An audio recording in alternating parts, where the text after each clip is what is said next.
స్వామి యొక్క దేవస్థానము శ్రీరామ్ సాగర్ ప్రాజెక్ట్ కుస్తాపూర్ రామస్వామి ఇది నిజామాబాద్ డిస్ట్రిక్ట్ మెండోరా మండల్ గోదావరి తీరం యందు కలదు. ఈ మాసాలలో ఉత్తమమైన మాసాలలో కార్తీక మాసము, మార్గశిర మాసము, శ్రావణ మాసం చాలా ఉత్తమమైనటువంటివి. అందులో ఈ శ్రావణ మాసం చాలా ఆ పరమేశ్వరుడికి ప్రీతికరమైనటువంటిది. ఎందుకంటే పరమేశ్వరుడు ఉదకం నీళ్లు పోస్తే సంతృప్తి పడతాడు. అయితే ఈరోజు శ్రావణ పౌర్ణిమ, నూతన ఉపాకర్మ అంటే యజ్ఞోపవీతాన్ని ధారణ చేయడం ఈరోజు జరుగుతున్నది.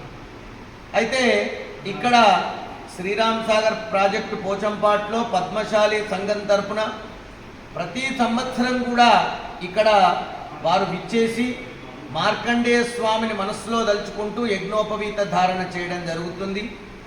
ఈ యొక్క యజ్ఞోపవీత ధారణ కార్యక్రమము పద్మశాలి సంఘము అధ్యక్షులైనటువంటి కట్కం రమేష్ గారు, అదేవిధంగా ఉపాధ్యక్షులు వీరి సమక్షంలో ఈ యొక్క కార్యక్రమం జరిగింది. అందరూ కూడా యజ్ఞోపవీత ధారణ చేసి చక్కగా భగవంతుడి యొక్క ఆశీర్వాదాన్ని తీసుకోవడం జరిగింది. శుభం శుభమస్తు. ఈ కార్యక్రమాన్ని శ్రీ రామలింగేశ్వర స్వామి ప్రధాన అర్చకులైనటువంటి అయ్యప్ప సతీష్ శర్మ గారు, వేదమూర్తి వేద పండితులైనటువంటి శర్మ గారి చేత జరపబడ్డది. శుభం శుభమస్తు.